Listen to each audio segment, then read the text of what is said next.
Hundreds of protesters faced off with police overnight in the streets of Chicago. They are upset about a video that shows the shooting of a black teen by a white police officer.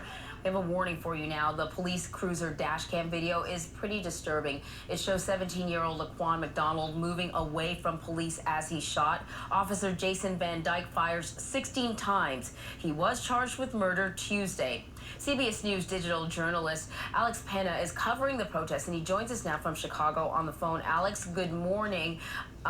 We know now that the officer has been charged, but so give us an idea of why protesters felt the need to protest overnight.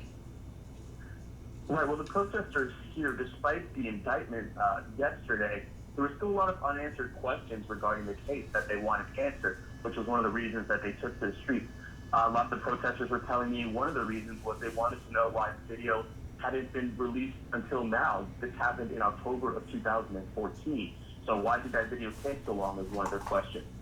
Second question was, why was the officer charged so late? Why was he charged today? Why was he indicted yesterday when this had happened so long ago? And in fact, according to the state attorney, she says that the video was one of the most graphic and one of the most violent that she had seen in her time serving as a state attorney. So protesters are asking, if this was the case, why did this take so long? Of course, her response was these sort of things, they take time. These cases, particularly police shooting, they take time. But so despite the indictment, these protesters still had a lot of questions, and they took to the streets to ask.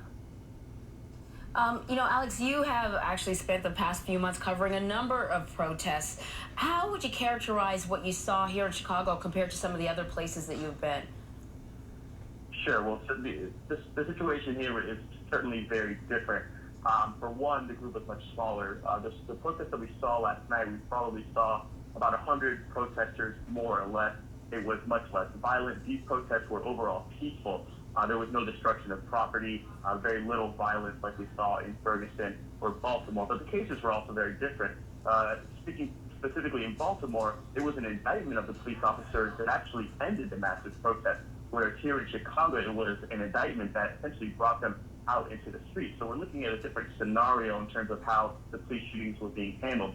But certainly we talked about a much smaller number of people and much more peaceful than what we saw in Baltimore and Ferguson. All right, Alex Penna in Chicago. Thank you so much, Alex. Thank you. Well, coming up after your local news on CBS This Morning.